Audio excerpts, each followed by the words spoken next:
अंतर कपट मेट के अपना ले उनको मन दीजे हो निश दिन संत समागम कीजे हो निश दिन संत समागम की अंतर कपट मेट के अपना ले उनको मन दीजे।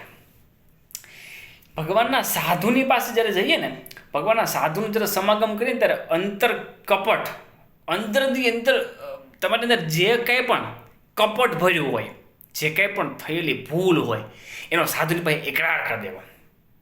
કોઈ એવા એક સાધુને જીવનમાં ગુરુ તરીકે રાખવા કે જીવનમાં ક્યાંય પણ દેશકાળ આવે ને તો એ સાધુની પાસે જઈ અને એ વસ્તુની જે કંઈ થયેલી ભૂલ હોય એનો પ્રાયશ્ચિત કરી શકાય, એનો તમારા ભૂલનો એકરાર કરી શકાય.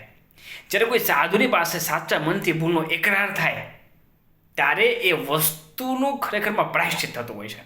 બની શકે વૃદ્ધાશ્રમની અંદર કંઈ એવી ભૂલ થઈ હોય, વ્યભિચાર હોય કે ચોરી થઈ હોય કે કંઈક કોઈની સાથે આટીકૂટી કાંઈક એવું સમય, સંજોગ, દેશકાળ, અંતઃસ્કરણો, ઇન્દ્રિય વગેરેથી મનથી પાપ થયું હોય, પરંતુ ખરેખરમાં જ્યારે ભગવાનના શરણે જવું ત્યારે એવા સાધુની પાસે તમારા મન, કર્મ, વચને ખોલા થઈ જવું. સાધુની પાસે ભૂલનો એકરાર એકાંતમાં સાધુની પાસે ભૂલનો એકરાર કરી દેવા કે મારાથી આ ભૂલ થઈ છે, અને પછી એ ભૂલનું પ્રાયશ્ચિત કરી અંતર કપટ મેટ કે અપના લે ઉનકું મન દીજે એવા સાધુની હારે જીવને મનને જોડી દેવો. અને જો જીવ એવા સાધુની હારે સાધુની હારે મનને જોડી દે તો એ સાધુ થકી એ જીવાત્માનું કલ્યાણ થઈ જાય છે.